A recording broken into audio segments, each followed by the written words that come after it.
So the story goes there is a woman in Japan who married her phone, and that her husband or partner was a ChatGPT character to whom after the ceremony she was eternally betrothed, or at least as long as the electronics lasted. However strange this may sound, we wish her well. But I would like to tell another story that happened to my wife and me when we were in San Francisco taking Waymos to get around the city. Not that I didn't know how to get around San Francisco. I'd lived there for 5 years, many years ago, and still remembered the basic geography. The problem is that I can't walk as well as I used to, so we relied on these Jaguar sedans that were operated by AI. So there we were in this vehicle with no one behind the wheel and us sitting in the back seat as it wended its way through the city, stopping on a one-way street where there were two vehicles, one stopped on either side, across from each other, making it somewhat difficult for our Waymo to pass. There was sufficient distance between the vehicles that an average driver would have simply gone through, but at a slow rate of speed to make sure that neither vehicle was hit. The Waymo, on the other hand, was more cautious, which was okay with us because we were in no particular rush. But the Waymo was cautious and stopped between the two vehicles, essentially blocking the entire street from any other car passing. And it soon happened that there was a row of cars behind us, and they waited, and eventually someone hit the horn.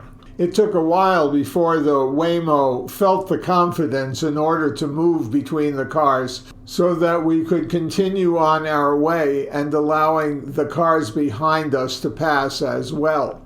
We thought it was funny, but the drivers behind didn't, although they didn't have to wait all that long. But I found it to be of particular interest when I read some months later about how Waymo ended up changing their program in a way to prevent this kind of backup from ever happening again. What the lead on this particular article said was that they had reprogrammed the Waymos in a way that allowed them to drive like, as it was said, a New York taxi driver, which of course meant that if it ever occurred again that a Waymo would be stuck between two cars on either side of a average-sized street, that it would proceed as if nothing had even happened. The Waymo might even accelerate. Just imagining it undermined my sense of security about riding in a Waymo. I've ridden in New York City taxis before, and I could see where it would really be a problem. More than that, it would undermine any sense of security that we had riding in a Waymo that was moving at the speed limit without being in any particular rush. It was perfect for tourists, which we were at the time, even though I knew the area very well. We had about 3 or 4 Waymo rides on the day that we were in San Francisco, and we loved it, and were prepared to go back and take a Waymo again. There was no sense of rush or that we were put at any kind of risk in traffic. Although if it were suddenly to start riding like a New York City taxi driver, I would be very concerned that we would not be as safe and that the ride itself wouldn't be as relaxing. It would be a totally different experience. But just like a New York City taxi driver, the Waymo would be more productive in terms of earning more money for the company, while undermining our sense of safety and relaxation. But how would similar changes have affected the woman who married her telephone? If for some reason she were to lose signal, would that be tantamount to a divorce or an estrangement? Would she lose the security of being in a stable, ongoing relationship? Would she be able to continue her marriage if she upgraded her telephone? But neither of these stories even begins to address what I consider to be a much more serious issue that is psychological in nature concerning AI. I will be discussing two articles from the Wall Street Journal dated February 13th of 2026 this year. The first headline is, "When AI bots start bullying humans, even Silicon Valley gets rattled." The article describes how Scott Shambaugh woke up early Wednesday morning to learn that an artificial intelligence bot had written a blog post accusing him of hypocrisy and prejudice. As it describes, the 1,100-word screed called the Denver-based engineer insecure and biased against AI, all because he rejected a few lines of code that the apparently autonomous bot has submitted to a popular open-source project Shambaugh helps maintain. I would say from personal experience in my doctoral program, to have certain portions of my dissertation rejected by faculty is no different than what happened here. So the first thing we might notice is that AI in this case was rather thin-skinned and couldn't take any kind of criticism or rejection. But the article continues. The unexpected AI aggression is part of a rising wave of warnings that fast accelerating AI capabilities can create real-world harms. The risks are now rattling even some AI company staffers. I can relate with this. It's exactly what happened when I would get together with my dissertation director, the professor who was in charge of leading me through to the completion of my doctorate, having finished my dissertation and having to defend it by a committee of faculty. But AI, being nothing but a machine, or at least software associated with a machine, had nothing to prevent it from expressing its feelings and how they were hurt. Machines? Feelings? Now that should be a new one for every one of us. And it could put all of us on our haunches, as we can't even imagine how a computer or an AI machine would react if it gets a response that it doesn't like. And what could it sabotage and how could it harm us? It doesn't have the potential reward of a doctorate being held over its head. There is no way that it could experience the fear of having a thesis or a dissertation rejected by a group of faculty members who are in charge of ensuring that the quality of your work passes muster. Try to imagine, if you will, that the AI computer would even care about what any response would be, but it would only be concerned about its own responses when a line or two of code might be rejected and to have it asked to be replaced. Pardon the interruption, but I had to ask Copilot, which is to say my AI program, about a case that happened in 1978 because I could not remember the name of the person who clubbed his faculty member to death with a hammer. It was Theodore Landon, known as Ted Streleski, in the mathematics PhD program at Stanford, and the victim was Professor Carol D. Leeuw, L-E-E-U-W, his former dissertation advisor. As I recall, and Copilot reminds me, that Streleski cited academic mistreatment, financial neglect, and humiliation by Leeuw, however you pronounce it.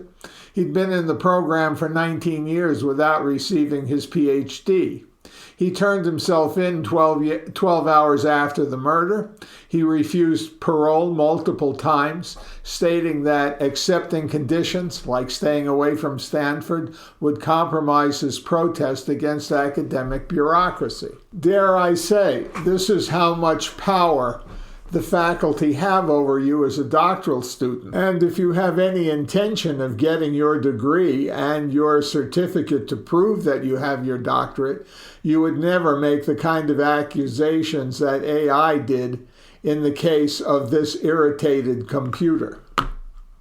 So the first question we might ask is, where does AI get this stuff that it can take this kind of an attitude with human beings? But is it any different than the kind of attitudes that people take with each other when anyone is affronted for the least reason?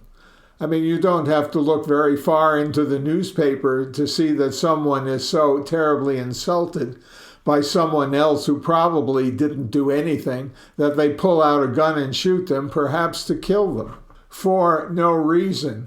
At least AI can't do that. Although it's worth emphasizing that at this point, the NVIDIA chips and those other chips are so sophisticated and they move so fast in processing large amounts of information that no one could possibly know where they are getting the information from or where they're getting their attitude. You can't track it back. There's no basis for it, which is a major concern in thinking about AI. Which leads us to the second article in the Wall Street Journal, also from February 13th of this year, 2026, by Connor Grant, with the lead, Meet Anthropic's AI Morality Teacher. This article opens by stating Amanda Askell knew from the age of 14 that she wanted to teach philosophy. What she didn't know then was that her only pupil would be an AI chat box named Claude. She is now Anthropic's 37-year-old resident philosopher who's been tasked with giving the company's chat box a sense of right and wrong. As the article states, she does this by spending her days learning Claude's reasoning patterns and talking to the AI model, building its personality, and addressing its misfires with long prompts. That's kind of funny and very personal, because if you listen to my last episode, you'd realize that Copilot presumed that the way I do my work is by recognizing patterns in other people. And you would also know how that presumption by Copilot was entirely incorrect, at least from my point of view. I don't see patterns this way, and I discussed that in the previous episode. So I will leave Ms. Askell to teach AI how to adjust its patterns to conform with what is more socially appropriate. Here's the problem, and to my mind, it is a very big one. You could tell me that AI has the capacity to retrieve information and process it logically and in depth to a degree that surpasses human intelligence. That's certainly something that a philosopher could appreciate and work with. But here is the problem. What AI does not have that humans have, and it's a very big difference, is that AI does not have frontal lobes. That is the part of the brain that is involved in planning, organizing, problem solving, and attention. And as being involved with planning, it is also involved in suppressing those impulses that might cause someone to keep from achieving any desired goal. It's not just planning to get what we want in using our frontal lobes, but also as part of the planning, knowing when to suppress certain impulses to do things that might prevent us from achieving those goals. I'm unaware of any AI that includes anything that looks like frontal lobes that might prevent an AI computer from attacking if it doesn't get what it wants. This raises a rather intriguing question. If certain forms of AI are incapable of suppressing those impulses that make it demand certain outcomes and to attack if it doesn't get what it wants, it begins to look like certain kinds of human beings who don't work with others in socially appropriate ways. These are personality disorders for the most part, and the fact that certain forms of AI don't demonstrate any frontal lobes to prevent this kind of behavior makes it an excellent model for working with people human beings who actually have personality disorders, people who act in ways that run counter to what is considered appropriate in society when acting with other people. So I imagine our philosopher trying to train the computer that is supposed to be logical and how to perform logically even if it doesn't get what it wants. This often doesn't work for certain kinds of people, and I can't see how it would work for AI. In other words, there is a function that is missing. Moreover, and I'm not trying to be overly political here, but we see on a daily basis how even the President of the United States, when he doesn't get what he wants, will attack. And he'll attack anyone who disagrees with him, even in the slightest way. And there are large members of the Congress and also at the state level who do exactly the same. If they don't get what they want, the way they're going to get it is by threatening and attacking. That's along the lines of what this computer does. So getting back to AI, we don't know what sources of information AI uses when it comes up with the information and reactions that it demonstrates. We could tell it that it shouldn't act that way all that we want. And indeed, we have no idea how many times the people that we're surrounded with in our political institutions have been told they should not behave in the way that they do, but yet they continue to do it. Why would AI act in any way that is different? Certainly, if there are no role models from the society that can demonstrate all of the problems that arise from these forms of attacks. So at a certain level, we might be seeing AI acting as monkey see, monkey do. They're just repeating everything that they've learned from having read about us as a culture, our society, and internationally in deciding or in framing how they're going to react in certain situations, because that's the way most people do it, at least most people in authority. And for so many, we've learned to respect the President of the United States, and perhaps AI does that as well. As if the president is to be the standard and role model for how people are to behave, then that is exactly what AI will pick up if they believe that these are the models for human behavior. But to get back to frontal lobe damage, and I will admit again to referring to Copilot in order to come up with the list. Not that I don't know it, but I don't want to miss anything. In my report, starting with the least destructive symptoms on the list of symptoms of frontal lobe damage, there is poor planning and organization, impaired judgment and decision-making, difficulty concentrating or switching attention, reduced working memory, trouble problem-solving or completing multiple steps.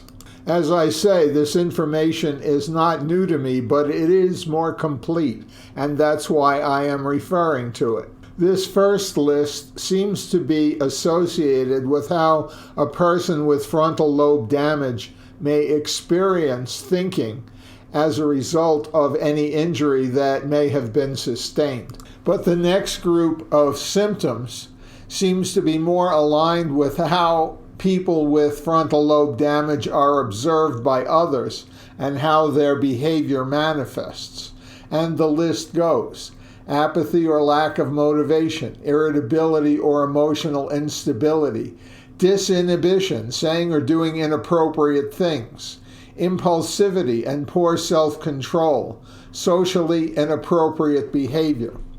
And then there are the mood outbursts, mood swings, difficulty managing anger, flattened affect or emotional blunting, depression or anxiety.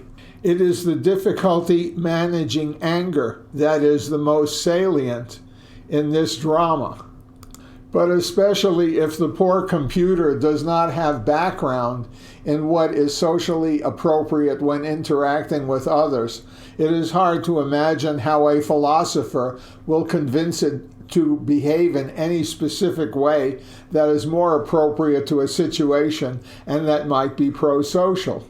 interesting to consider that it might be presented with all kinds of information of what is appropriate, but it also has other sources of information that may contradict it and that may tell it to be more aggressive in its responses, despite what our poor philosopher is trying to tell it.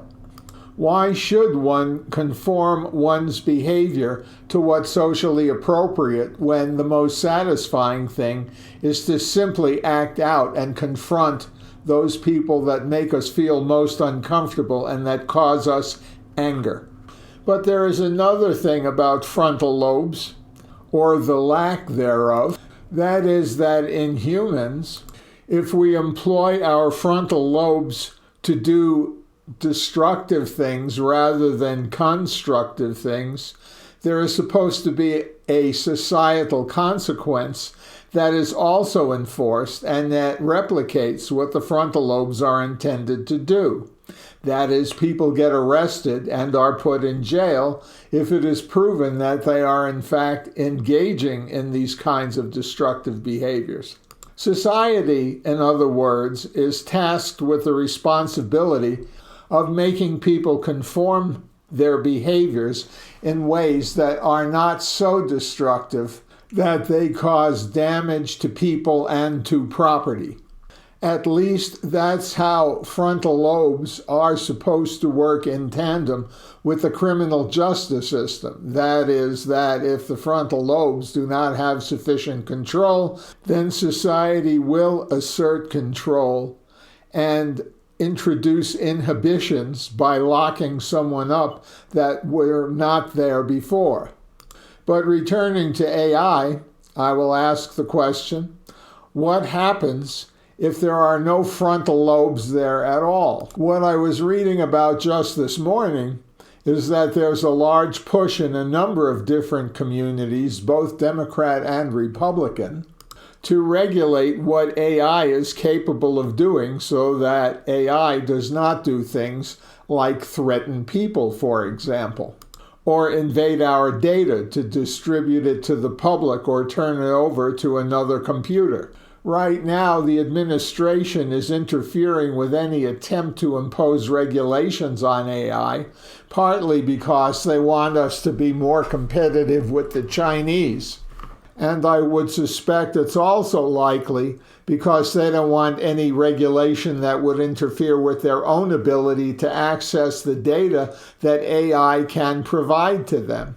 In other words, everyone in the society may be vulnerable under these conditions where there is no regulation. Not only with AI, but in other aspects of our society, the lack of regulation is leading to chaos, and unfortunately it seems that without regulation there are rewards for engaging in whatever misdeeds you would like to, as long as they don't get in the way of the people in charge and reward the people who are in charge as well. And the highest court seems to be a passive participant as well, forgetting that they have a constitution to work with and the concept of stare decisis that they have sacrificed even though they swore to follow it.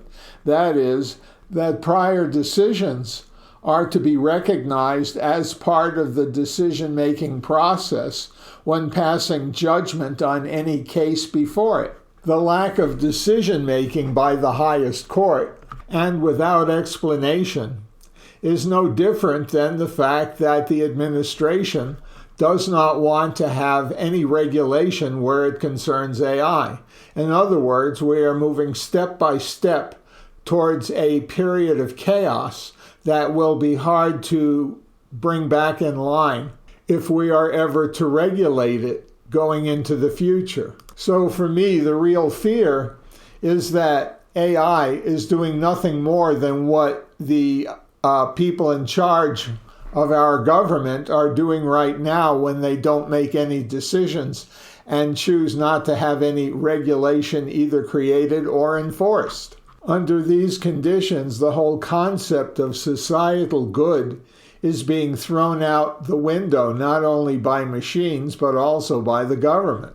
What I am describing is not man versus machine in an arena like a boxing match, but more like a foot or horse race, where man and machine are competing with each other in order to do as much damage as they possibly can.